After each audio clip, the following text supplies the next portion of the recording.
So student discuss करते हैं smart way to revise, मतलब मिनिमम आउटपुट में मैक्सिमम, मिनिमम इनपुट में मैक्सिमम आउटपुट कैसे मिल सकता है, वो चीज़ें हम डिस्कस करते हैं। तो इसके लिए ईयर लॉन्ग तुम्हें चैप्टर्स को क्लासीफाई करना होगा। सपोज कोई भी चैप्टर पढ़ रहे हो, फॉर एग्जांपल क्वाड्रेटिक पढ़ रहे हो या किसी भी सब्जेक्ट का कोई भी चैप्टर पढ़ रहे हो, तो साथ में ही तुम्हें नोट्स, फॉर्मूले as well as problems, specially maths में प्रॉब्लम ही ज़्यादा आती हैं, उनको क्लासीफाई करना होगा 4 कैटेगरी में: easy, average, difficult and very difficult. और ये काम तुम डेली ही करोगे, कोई खास दिन नहीं आएगा जिस दिन तुम ये काम स्टार्ट करोगे, ये काम आज से ही स्टार्ट करोगे।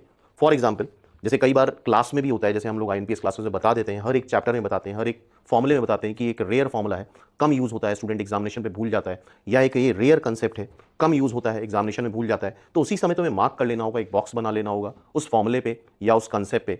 और इसका एक और भी तरीका है, तुम अगर रेगुलरली पीरियडिकली टेस्ट दे रहे हो तो कुछ कंसेप्ट समझ में आ जाते हैं कि यार ये कंसेप्ट है जहाँ पे हम बार बार लैग करते हैं, बार बार ये फॉर्मूला भूल जाते हैं, बार बार ये कंसेप्ट भूल जाते हैं, तो उसको एक बॉक्स में बंद कर लो या शॉर्ट नोट्स में इंक्लूड कर लो उसको। और रेयर फॉर्मूले, रेयर कंसेप्ट की एक अलग से कॉपी बना लो, 50-60 पेज की कॉपी बना लो, उसमें रेयर फॉर्मूले, रेयर कंसेप्ट लिखते जाओ। तो कंसेप्ट वाइज तो कुछ easy, average, difficult, very difficult नहीं होता है। कंसेप्ट ये चीज़ एप्लीकेबल होगी तुम्हारी प्रॉब्लम्स में। जैसे फॉर एग्जांपल मान लो तुम्हें होमवर्क में कोई भी परम्यूटेशन कॉम्बिनेशन है या क्वाड्रेटिक है, उसका होमवर्क मिला और उसकी एक्सरसाइज 1 तुम्हें असाइन करी गई और वहाँ पे 50 क्वेश्चंस हैं। तो जब तुम अटेम्प्ट करना स्टार्ट करोगे तो 50 में अप्रॉक्सीमेटली तुम मान के चलो तुम्हारे 25 या 30 हो जाएंगे, 20 क्वेश्चंस नहीं होंगे। उसी समय तुम्हें रियलाइज करना है ये बात कि जो questions with in 1 minute, 2 minute और बहुत आसानी से हो गए, उसको ईजी लिख लो।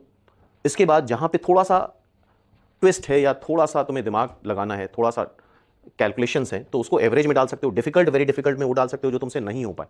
वेरी डिफिकल्ट में वो क्वेश्चंस आएंगे जो क्लास में डिस्कस कर लिए गए, टीचर ने तुम्हें बता दिया, लेकिन दोबारा फिर से हमने अटेम्प्ट करा, फिर से नहीं हुए। तो ये कैटेगरी तुम्हें क्वेश्चन से बनानी होगी, जिससे आगे बढ़ के, आगे जब चलोगे तुम्हारा सिलेबस रिड्यूस होता जाएगा, श्रिंक होता जाएगा।